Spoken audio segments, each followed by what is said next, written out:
Bonjour à tous. Bonjour. Vous nous entendez bien, ouais? Tout va bien, ok.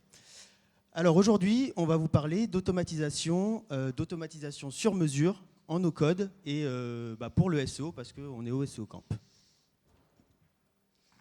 Donc déjà une petite présentation. Donc moi c'est Johnny Thévenin. J'ai une dizaine d'années dans le SEO, dans l'automatisation également, ancien développeur. J'ai passé par des agences et chez l'annonceur également. Moi, c'est un peu près pareil. Je suis un petit peu plus vieux, donc j'ai un peu plus d'expérience. Et globalement, on a fait une agence en commun, d'ailleurs. 15 ans d'expérience en automatisation, où j'ai poncé pas mal de logiciels. Et récemment, on a lancé notre entreprise, tous les deux, Séquence, qui permet aux entreprises d'automatiser leurs tâches répétitives à l'aide d'intégration no-code des logiciels qu'on va vous présenter pendant cette conférence. Mais d'abord, qui vous sait coder? Ok, donc une petite dizaine de personnes. Hop. Donc c'est pour ça qu'on va vous présenter du coup le no-code. Bah, c'est quoi le no-code? Alors le no-code, c'est un espèce de terme parapluie qui vous permet d'englober tous les outils qui vont permettre la création d'applications à travers pas ou peu de code, avec une interface visuelle en général qui est assez sexy et intuitive. Et globalement, c'est arrivé à partir de 2018 dans le grand public, on va dire, avec pas mal de logos. Joanny, si tu peux nous en donner quelques-uns. On retrouve ça dans tous les corps de métier, notamment les Shopify, par exemple, pour le e-commerce, Webflow pour la création de sites vitrines. On peut avoir Notion sur la partie CRM. Donc voilà, il y en a de plus en plus. Ok, on a un petit décalage de la truc. Bon, c'est pas grave. Quels outils no-code existent-ils aujourd'hui? Alors, il y en a qui connaissent Make, j'imagine. Ce qu'il faut savoir, c'est qu'il y avait en tout premier IFTTT, qui est apparu à peu près en même temps que Zapier. IFTTT pour If This Then That. Voilà. Si ceci, alors cela. En gros, s'il y a un post sur mon blog, à ce moment-là, je le poste sur Twitter, par exemple.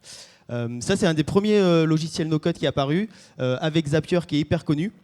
Et puis derrière, on a Make et N8N qui sont apparus avec un truc beaucoup plus sexy, on va dire, parce que c'est des espèces de petits blocs comme des Lego qui vous permettent d'avoir une interface visuelle beaucoup plus agréable pour travailler, et ça le rend beaucoup plus accessible, notamment à tous ceux qui avaient l'habitude de faire du développement. Donc voilà.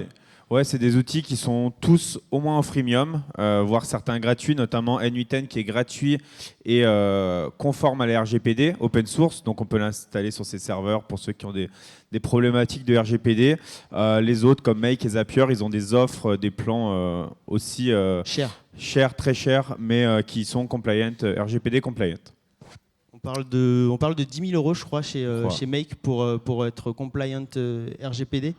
Donc si vous avez l'occasion, moi j'adore N8N, vous l'installez sur votre serveur, c'est gratuit, et globalement, si vous respectez RGPD, les clients, ils n'auront pas de problème. Il y a également des outils low-code qui existent.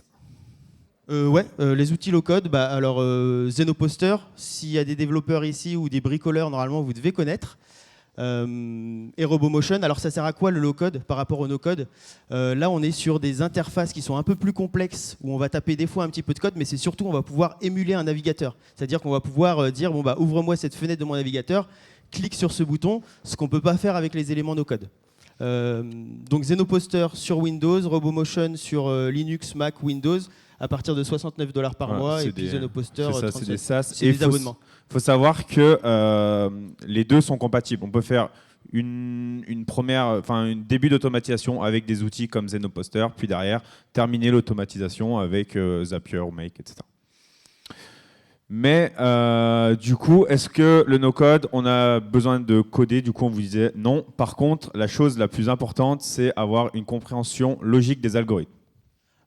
Qu'est-ce qu'on entend par compréhension logique des algorithmes? Alors, globalement, les 10 développeurs qui sont dans la salle, peut-être 15 maintenant parce que ça continue de rentrer, mais globalement, c'est comprendre la façon dont l'enchaînement des formules va se faire. Si je dois prendre un exemple, par exemple, sur Excel, quand vous avez des if dans votre barre de Excel et que derrière, vous en rajoutez un par-dessus et que vous rajoutez des recherches V, etc., bah, au final, vous avez un espèce de gros bloc qui n'est pas facile à comprendre. Si vous arrivez à comprendre ça, normalement, vous n'aurez aucun mal à faire du no-code, tout simplement. Maintenant, on a la chance depuis une bonne année d'avoir du coup ChatGPT qui va pouvoir nous aiguiller sur la réflexion et la logique à avoir.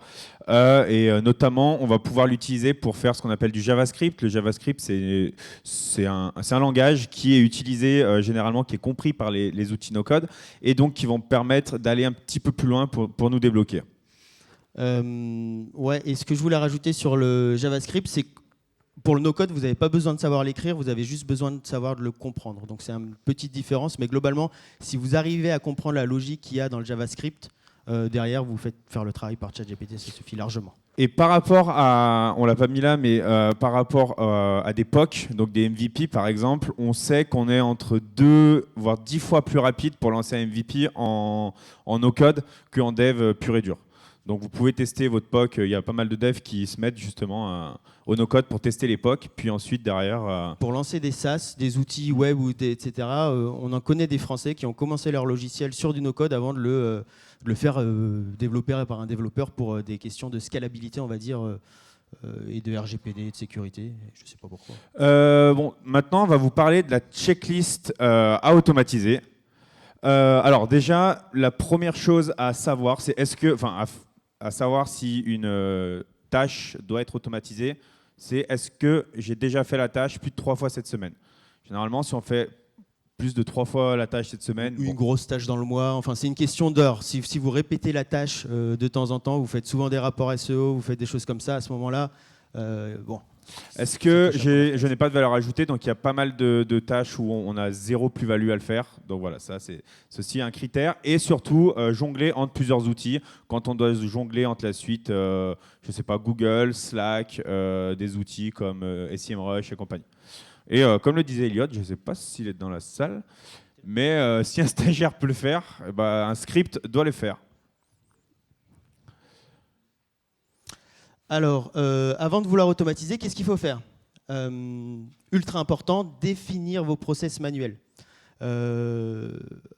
Quelles sont les étapes du début jusqu'à la fin pour atteindre le résultat que je veux. Si on prend l'exemple d'un audit, voilà, je récolte des données, etc., jusqu'à le délivrable, le PowerPoint. Donc on définit tout ça bien, on réfléchit à l'architecture de comment on le fait, et on va le poser sur... Alors, moi j'aime bien les outils de workflow, Whimsical, Miro. Moi, je suis plus friand du paperboard, du tableau blanc, et dessiner vraiment à la mano pour visualiser les différentes étapes de l'automatisation. Assez parlé du coup de théorie. Maintenant, on va vous montrer 3 petites études de cas. C'est un peu coupé, ouais, mais 3 études de cas SEO qu'on va pouvoir du coup automatiser. Yes, on commence par le pré-audit SEO. Le pré-audit SEO, ouais. Donc, le contexte, le besoin. Donc, obtenir un pré-audit rapide pour des présentations d'avant-vente. Donc, s'il y a des agences dans la salle, vous savez que c'est quand même assez complexe et c'est très redondant de devoir analyser finalement tous les prospects qui rentrent dans votre boîte mail. Donc, ça, c'est le besoin. Les pain points de cette chose-là, c'est qu'il y a beaucoup de données à récupérer. SEMrush, Href, les logiciels que vous utilisez, etc. On est sur une tâche avec un ROI qui est assez faible et étant donné que c'est de l'avant-vente, ouais. On peut potentiellement avoir... un client sur 3 qui signe, donc voilà, un ROI qui n'est pas toujours rentable. Et puis la présentation, c'est le truc détesté de tous les consultants SEO, en tout cas de moi. C'est de devoir remettre les graphiques finalement dans les slides, etc., devoir rédiger les conclusions, etc. C'est ultra chronophage. Je suis passé par là, je n'aime pas. Les différentes exigences, on se disait pas plus de 10 à 15 minutes par pré-audit, grand maximum.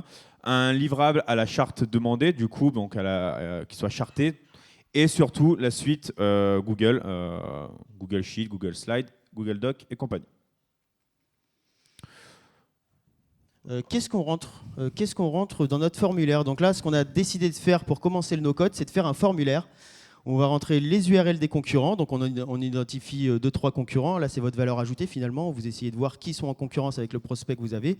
Et puis le fichier Screaming Frog. Screaming Frog, c'est quoi, Johanny ? C'est un outil de crawl. Je pense que tout le monde doit connaître Screaming Frog. Mais voilà. C'est un outil de crawl qui permet de recenser les erreurs techniques sur un site.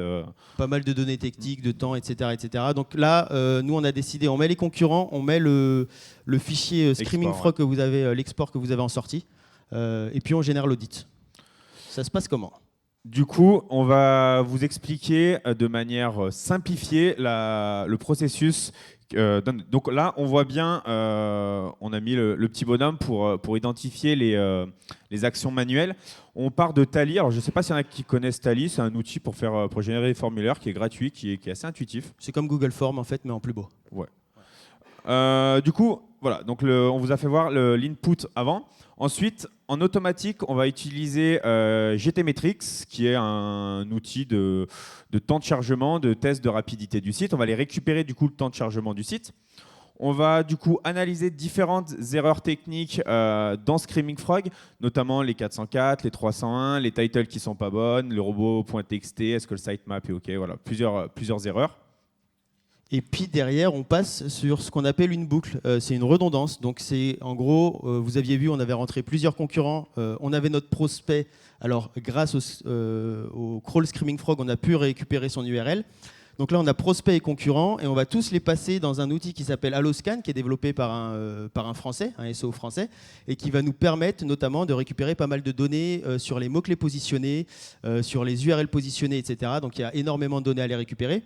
Et puis un autre outil développé par un francophone, SEO Observer, vous devez connaître aussi. Et là, on va récupérer les données off-site, donc tout ce qui est les données Majestic.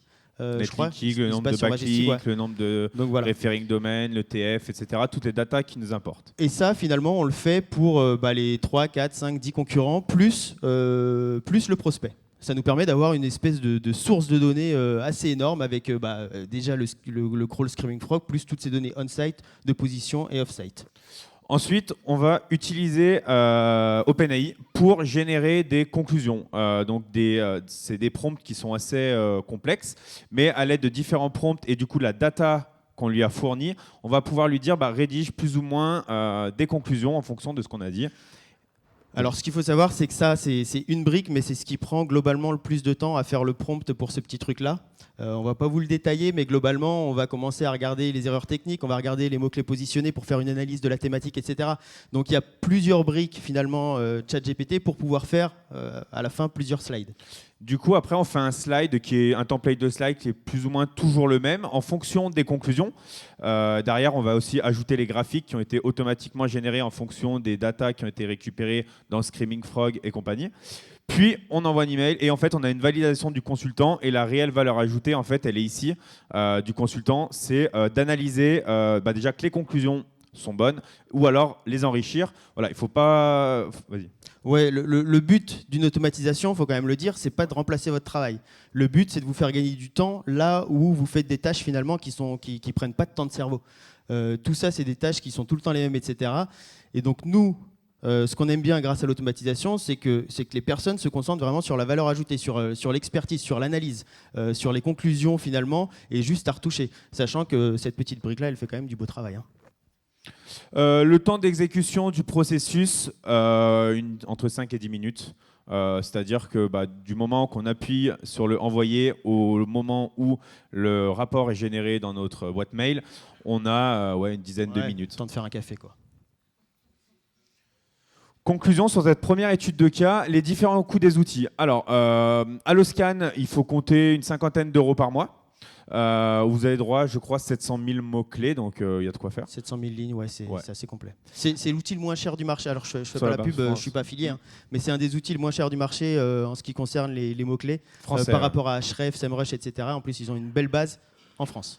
OpenAI, le prompt, on a en fonction des datas, c'est à peu près 1 euro par prompt par audit. GTmetrix, qui est gratuit, vous avez droit à 5 sites par jour. Gratuitement, et dans ce cas c'était avec N8N, donc comme on vous disait, gratuit. Et sinon l'API SEO Observer qui coûte une dizaine de centimes par audit. Au total, ça vous fait 2 euros par pré-audit, mais ça vous fait surtout gagner énormément de temps. Sur la deuxième étude de cas, c'est une génération d'arborescence. Donc je pense que vous voyez de quoi je parle, mais globalement, quand vous faites une refonte d'un site ou quand vous faites la création d'un site, Vous avez besoin de créer vos menus finalement, de voir quelles thématiques sont intéressantes, comment les différentes familles de mots-clés peuvent s'imbriquer, etc. Et ça, c'est quelque chose qui prend énormément de temps si vous voulez bien faire. C'est 70% du travail d'un bon site au départ. En tout cas, moi, c'est ce que je pense. Et que vous soyez annonceur ou éditeur, c'est toutes des choses qu'on fait de manière récurrente. Encore une fois, un petit peu sur le besoin. Donc, c'était dans le cas d'une agence SEO qui a besoin de réaliser des arbos assez rapidement pour ses clients sur de la création refonte. Différents pain points, c'est un process qui est chronophage, manuel. Il y a surtout une difficulté de la vision métier, c'est-à-dire qu'on a des fois des clients dans le sport, des fois dans les chaussures et des fois dans les chariots à roulettes. Et ben, on ne peut pas être bon de partout. Donc c'était un gros pain point. Parfois, on ne comprend pas les mots-clés qu'on est en train d'étudier. Donc le temps de recherche, etc., c'est quelque chose qui prend du temps aussi. Quand vous avez des références produits, de produits que vous ne connaissez pas, notamment les chariots élévateurs, globalement, c'est vraiment du temps de perdu pour vous à faire des recherches sur Google pour savoir dans quelle catégorie vous allez pouvoir le mettre, quoi. Il y avait différentes exigences. La première, c'était utiliser les outils du client, ce qui était logique. Pas d'abonnement, c'est-à-dire que ça devait lui appartenir. Et surtout, une utilisation facile, que demain, un stagiaire ou un VA pouvait le faire facilement, toutes ces équipes. Encore une fois, on va vous repartager le process manuel. Cette fois, on va vous partager en fait, le process manuel que le client fait. Ouais, ça c'est ce qu'il faut définir en fait. C'est ce qu'on vous avait dit dans une des premières slides. Définir le process manuel, c'est ultra important pour essayer de comprendre ensuite comment vous allez le mettre en no-code. Première étape, la recherche de mots-clés. Vous faites sur SEMrush, n'importe quel logiciel que vous voulez. Et puis derrière, on a une énorme boucle. Vas-y, Joanny. L'énorme boucle, elle va servir déjà à catégoriser de façon manuelle les mots-clés, à quelle catégorie appartient le mot-clé. Ensuite, on va décannibaliser. Je ne sais pas si tout le monde... Enfin, Clément, peut-être réexplique qu'est-ce que Alors, décannibaliser, en gros, vous avez deux mots-clés. Chaussures de sécurité homme. Vous vous demandez est-ce que je dois faire une ou deux pages. Normalement, on dit une page par mot-clé. Là, en l'occurrence, quand on tape chaussures de sécurité et chaussures de sécurité homme dans Google, ce sont les mêmes résultats qui ressortent. Donc ça veut dire globalement que Google n'attend qu'une page pour ces deux requêtes. Et donc on va choisir chaussures de sécurité qui a un volume beaucoup plus gros en mot-clé principal, et puis on va aller caler chaussures de sécurité homme dans des H2 un petit peu, etc. Et ça, ce travail de décannibalisation, finalement, il est lent parce que vous avez des fois des listes de 500, 1000 mots-clés, etc. Et il va falloir le faire parfois à la main. Vous avez certains outils, notamment 12page.com, qui est un outil développé par un Français qui permet de faire une petite partie de ce travail-là. Et puis, il me semble, un des premiers outils, c'était Keyword Insight, qui était vraiment bon et qui permet de faire ce travail-là aussi, mais bon, qu'à un coût, bien sûr. Ensuite, on identifie du coup avec son cerveau quel est le mot-clé principal avec le volume de recherche du coup le plus élevé, et on boucle sur la liste de 500, 1000, 2000 mots-clés en fonction des niches des clients. Ensuite, une fois qu'on a fait ça, on crée généralement notre arborescence sur des outils comme Xmind, Miro, enfin voilà les outils de visualisation que vous avez l'habitude. Et ensuite, on refait une compilation de mots-clés par rapport à l'arborescence qu'on a fait. Donc, ce qui est intéressant pour un client ou pour vous quand vous refaites un site, c'est que vous avez la belle arborescence, etc. Mais il vous faut quand même de la data derrière pour pouvoir la traiter. Et donc, vous faites le Excel ou le Google Sheet ou ce que vous voulez. Et vous allez mettre finalement dans quelle catégorie je mets ce mot-clé-là, c'est quelle branche, etc., etc. Donc il faut remettre toute la data de façon normée dans un sheet finalement pour pouvoir l'exploiter derrière par vos équipes, vos rédacteurs, etc. Et derrière, on envoie l'email au client. Voilà. Ça, on estime un jour. Voilà, un jour à peu près de créer une bonne arbo. Peut-être certains c'est plus. Ça dépend du nombre de mots-clés. Vous avez 200 mots-clés, ça peut vous prendre 2 heures. Vous avez 5000 mots-clés, ça va vous prendre la semaine, quoi. Du coup, maintenant, on va vous parler du process automatique, comme on a fait. Donc, on voit, on a laissé la recherche de mots-clés de manière manuelle. Donc ça, c'est toujours le travail du consultant, il est là-dessus. Et derrière, encore une fois, on part sur un formulaire Tally. Ensuite, on va aller décannibaliser et identifier les mots-clés principaux en masse, donc avec une boucle, avec Alloscan. Alloscan, du coup, comme Clément disait au début, c'est un outil qui va permettre, du coup, généralement, de décannibaliser et donc de catégoriser l'ensemble des mots-clés. Une fois qu'on a fait ça sur nos 1000, 2000, 3000 mots-clés, on envoie toute la data à un prompt OpenAI. Alors, ce qu'il faut savoir, c'est que là, quand vous décannibalisez, finalement, 3000 mots-clés, vous allez vous retrouver avec peut-être 500 pages à créer. Donc, 500 pages, on a déjà bien dégrossi le travail, mais 500 pages à traiter à la main pour mettre dans un Xmind, ça fait du travail. Et du coup, bah, on rappelle notre petit ami ChatGPT OpenAI et on lui fait un beau prompt avec les 500 mots-clés. Et derrière, lui, il va nous sortir, c'est vraiment magique, un .md, donc qui est le type de fichier que vous mettez, que vous importez dans Xmind. Le Markdown. Et l'arborescence, finalement, elle va être créée toute seule, enfin toute seule, avec un bon prompt, hein, mais globalement, automatiquement, à travers les mots-clés que vous avez réussi à récupérer. On va générer après, derrière, automatiquement, du coup, notre fichier normé sur Excel. Enfin, du coup, sur la suite sur Google Sheet. Et on envoie, du coup, un petit email au consultant à se dire, et voilà, le travail est terminé. Donc, ça nous donne le fichier MD qu'on a juste à importer dans Xmind et à le retoucher. Il faut le retoucher. Ouais. Hein, on va pas se mentir, ChatGPT fait du très bon travail, mais globalement, vous avez peut-être une vision de l'arborescence d'un point de vue SEO ou même d'un point de vue métier, si vous connaissez, qui est différente de ce que va vous sortir ChatGPT. Et donc à ce moment-là, ce qui est bien dans Xmind, c'est que vous avez juste à drag-drop finalement vos différents mots-clés dans une catégorie ou l'autre, et ça permet d'aller beaucoup plus vite, quoi. Là, on vous met le truc, c'est 1 heure de travail manuel. Hein. Ouais, c'est 1 heure de travail pour générer une arbo avec les retours qu'on a eu. C'est pas la génération du script. La génération du script, on vous la parlera après du temps, mais ça c'est du coup l'input. Donc comme on vous disait tout à l'heure, en entrée encore un formulaire Tally avec un email et une liste de mots clés qui peut contenir jusqu'à 2 ou 3 000 mots clés de tête. Et derrière le résultat. Alors là, je crois que il n'avait pas été retouché. Celui-là, je l'ai pas retouché, non. Ouais. Ce qu'il faut comprendre, c'est que l'automatisation, ça c'est le résultat final, c'est-à-dire que vous avez une donnée d'entrée uniquement, une donnée de sortie. Et tout ce qui est fait au milieu, normalement, vous n'avez plus besoin de le retoucher en fait. Et c'est ça ce qui est beau avec l'automatisation, c'est qu'une fois que vous l'avez mis en place, normalement, vous pouvez la réutiliser à foison et puis faire ce que vous voulez, quoi. On peut également, on vous conseille même également de générer 2-3 fois l'arbo voilà, c'est pas toujours pareil. OpenAI va donner en fonction du prompt des résultats différents. Alors, là, on va rentrer un petit peu dans le technique, mais vous pouvez mettre une température dans votre prompt à OpenAI. Plus la température est basse, plus le résultat va être ce qu'on appelle déterministe, c'est-à-dire il va être tout le temps le même. Plus vous augmentez la température, plus vous allez laisser à l'intelligence artificielle de la créativité.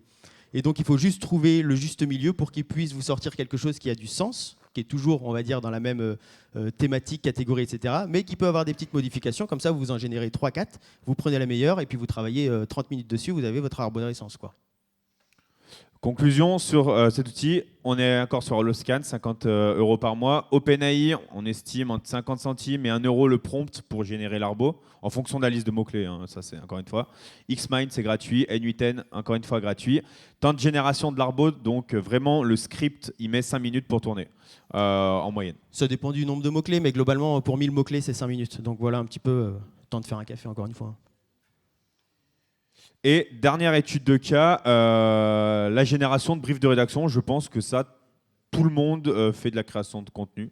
Et c'est quelque chose qui est chiant, relou. Et ça, il faut le dire, c'est quelque chose qu'on laisse passer. Le process manuel.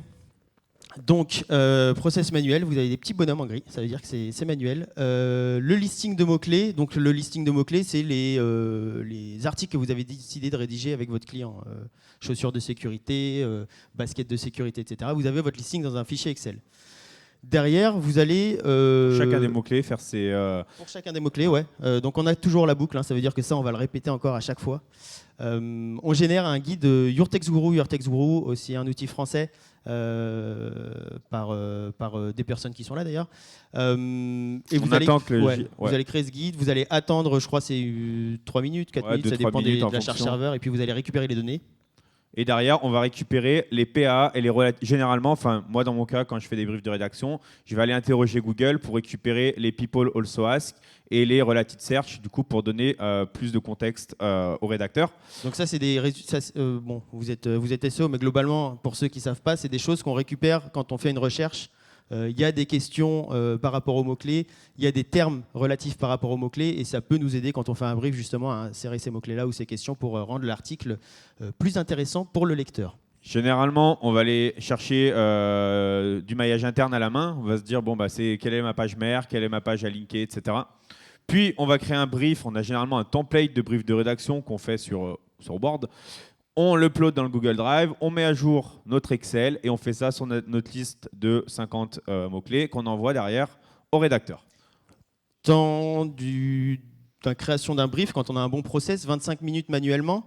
On connaît des gens dans certaines niches, notamment des niches très dures comme le casino, où ils peuvent passer 1 heure à 2 heures par brief. Donc ça peut être chronophage en fonction du degré d'information que vous voulez mettre dans ce brief-là.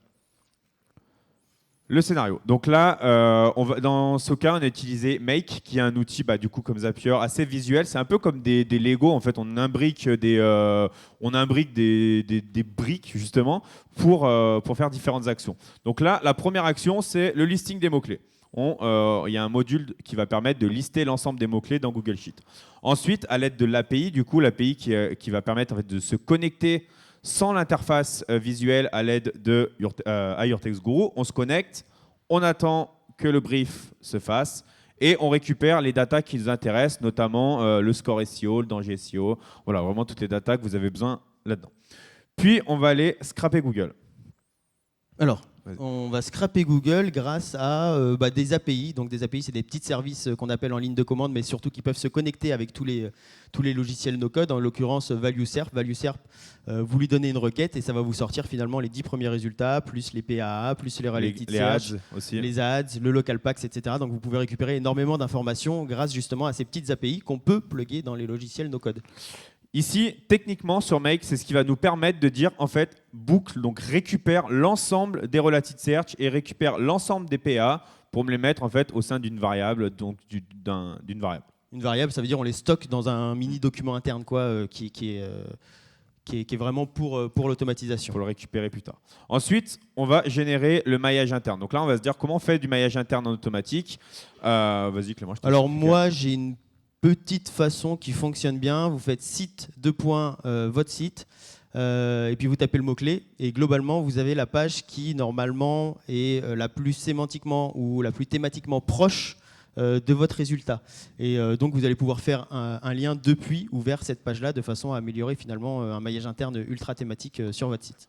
Ensuite, l'ensemble des datas du coup qu'on a récupérées, qui ont été stockées en fait dans Make, dans l'outil, on va les fournir à OpenAI, du coup, encore une fois, pour lui dire, avec toutes ces datas, génère-moi un plan de rédaction ultra performant comme nous on le voulait. Il faut savoir que de tête, on a mis entre 1 jour et demi et 2 jours de prompt.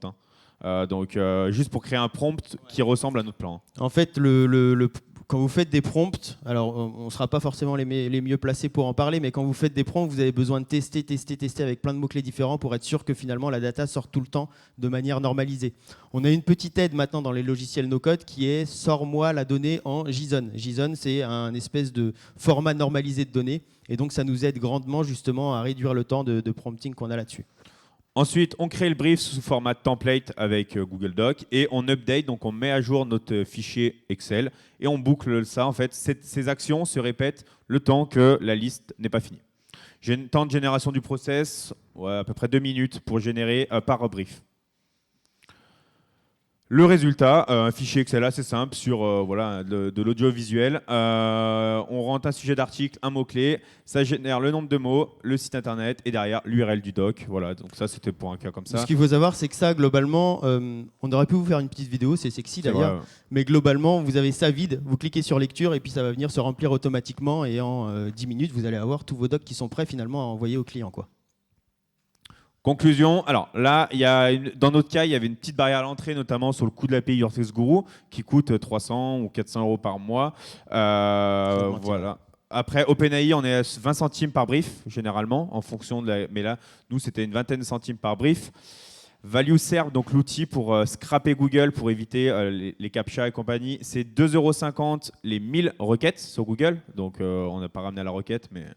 Et Make, du coup, dans notre cas, 9 € par mois, qui est le plan basique en payant, même si la version gratuite, elle fait largement le taf. En fait, la version gratuite, elle va vous donner un nombre d'actions à effectuer dans le mois. Si vous êtes un très gros utilisateur, vous allez passer à la version payante, mais globalement, je crois que c'est 10 000 actions par mois, un truc comme ça. Ouais, c'est ça. Si vous êtes consultant SEO avec 4-5 clients, ça vous suffit largement. Et là, une action, il faut savoir que ça, c'est une brique, donc 1, 2, 3, 4, 5... Ouais, une dizaine d'actions par brief de rédaction, quoi. Du coup, concrètement, en conclusion, on estime, alors là on a mis le cas d'un audit SEO, on vous a présenté un pré-audit, mais dans le cas d'un vrai audit, on estime, en fonction des agences. Ouais, c'est en fonction, oui. Bon, on vous dit pas qu'un audit ça doit prendre 2 jours. Il y a des agences qui prennent un jour, il y a des agences qui prennent 1 heure parce qu'ils nous sortent un truc SEMrush. Il y a des agents qui mettent 5 jours parce que finalement il y a vraiment du travail, etc. Donc on a pris une moyenne de 2 jours. Et on le transforme en 2 heures globalement avec l'automatisation à partir du moment où on a fait toutes les étapes qu'on vous a dit, c'est-à-dire définir les process manuels, le dessiner sur un tableau et puis derrière mettre en place l'automatisation. L'arbo, 1 jour vs 1 heure, comme on vous expliquait. Et un brief de rédaction, 25 minutes vs 1 à 2 minutes par brief. Mais ce qui est surtout intéressant, c'est que ça c'est vraiment du temps de cerveau, c'est-à-dire que vous êtes content de travailler sur ces 2 heures-là parce que c'est là que votre valeur ajoutée elle est en fait, sur vraiment le petit détail que vous allez donner au client, le petit truc que vous allez remarquer justement dans les slides ou des choses comme ça. Donc là vraiment on élimine finalement tout le temps qui n'est pas vraiment nécessaire à travailler chez un consultant. En plus en fonction du salaire, c'est vraiment beaucoup d'argent perdu, mine de rien. Et du coup, les derniers avantages, les avantages clés de l'automatisation, donc comme on disait, gain de temps égale économie d'argent, forcément on va gagner du temps, donc de l'argent. Surtout, vous allez vous reconcentrer sur votre réelle valeur ajoutée, sur, comme disait Clémence, vraiment ce que vous aimez faire, ce que vous devez faire. On réduit les erreurs humaines parce que si c'est bien fait, normalement, il n'y a pas d'erreur. Et surtout, scaling du business aussi derrière, c'est-à-dire que... vas-y.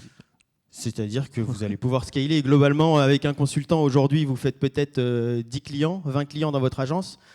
Si vous mettez en place une automatisation en interne avec du no-code, il va pouvoir prendre 40 clients. Il ne va pas forcément être plus fatigué.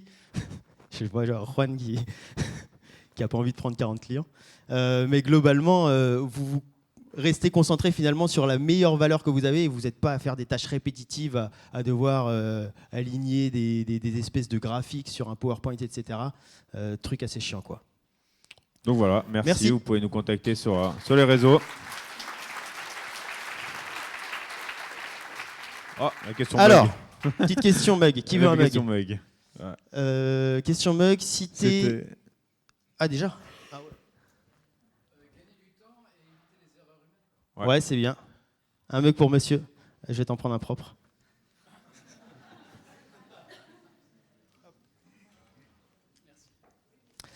On remercie les sponsors. Ouais. Je crois qu'il faut le faire. Est-ce qu'il y a des questions? Et voilà. Est-ce que vous avez des questions dans la salle, monsieur Sylvain Lannéry, tout au bout? Est-ce qu'il y a quelqu'un pour emmener le micro? Non, je me déplace, allez. Combien ça coûte? Écoute, on prend un petit rendez-vous et puis je te le dis. Non, ça, on l'a pas dit, mais globalement, du développement en no-code, ça coûte 2 fois moins cher à peu près que du développement avec des développeurs, et surtout, ça prend 2 fois moins de temps. Y a-t-il d'autres questions? Non? Vous avez tout compris? Est-ce que quelqu'un veut un mug? Ah, Laura.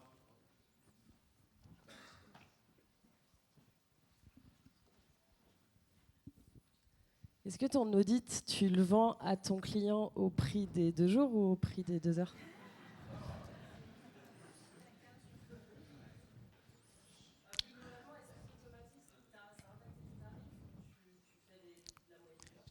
Tu peux baisser le tarif un petit peu, mais tu augmentes ta marge. C'est le but aussi, hein. C'est de prendre plus de plaisir et de prendre plus d'argent. Donc c'est quand même cool. D'autres questions financières?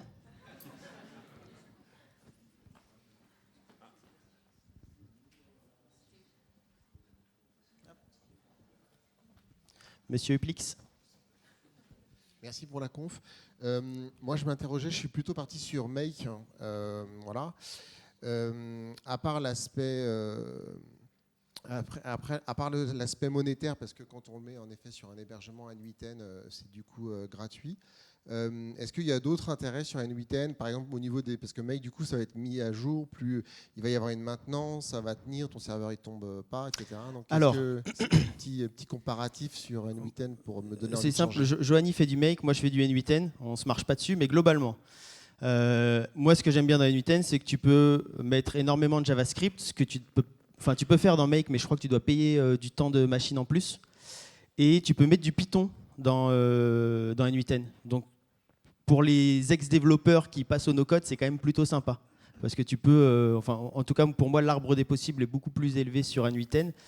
Et puis effectivement, le fait que ce soit open source, que tu le mettes sur ton serveur, bah, tu peux scaler à... tu te poses pas la question de ouais, est-ce que je vais pas mettre trop de briques, ça va me coûter trop cher à la fin du mois ou quoi que ce soit. T'en mets autant que tu veux et finalement, et puis voilà quoi. Monsieur là-bas.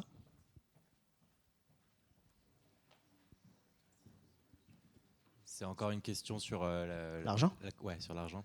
Est-ce que vous vendez les blueprints des scénarios Make? Non. Non, genre, oula, il est plus fort lui. Non, pas forcément, mais il y a une plateforme qui est sortie là, qui s'appelle Makers, ou qui vend ça, qui est pas mal, avec derrière, ça permet d'avoir des scénarios make prêts à l'emploi avec des bons tutos. Donc pour ceux qui veulent mettre les mains dedans, c'est pas mal. Nous, on fait dans notre boîte, en tout cas, on fait du sur-mesure de façon à ce que ce soit adapté vraiment, etc. Mais on peut trouver plein de scénarios gratuits ou pas chers sur Internet. Puis il y a une bibliothèque de base sur Make où il y a 3 ou 4 000 templates déjà préfaits, une communauté qui est assez bien. Donc pour tester, c'est cool.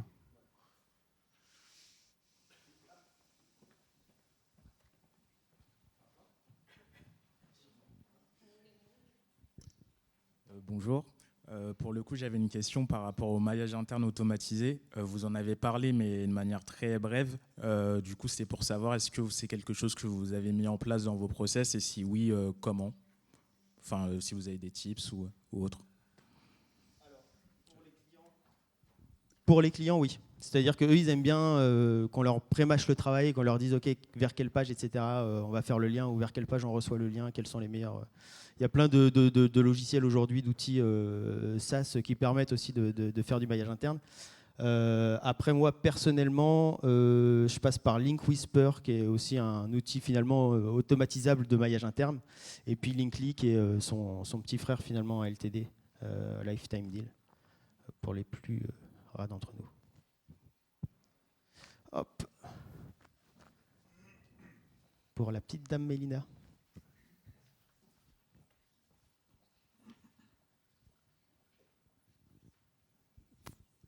Est-ce que tu as d'autres outils de maillage à nous donner? Parce que celui que tu as cité, il ne fonctionne pas pour moi. Link Whisper? Alors, comment ça, il ne fonctionne pas? Laissez-lui le micro à la petite dame. Je l'ai testé et en fait, je pense qu'on est sur un secteur ultra niche et ce n'était pas du tout optimisé ce qu'il donnait. Ok. Donc, est-ce que tu as d'autres outils? Je n'ai pas d'autres. Non, je n'ai pas d'autres outils. Est-ce que tu as testé le site de points, le site plus le mot-clé ou pas? Sylvain, bon, faites. Testez. Link Juicer. Ouais. Voilà, il faut tester, je pense. Mais si c'est sur une niche ultra, ouais, je sais pas. Joker. Est-ce qu'on est good? On est bon? Je te laisse le micro. Merci encore.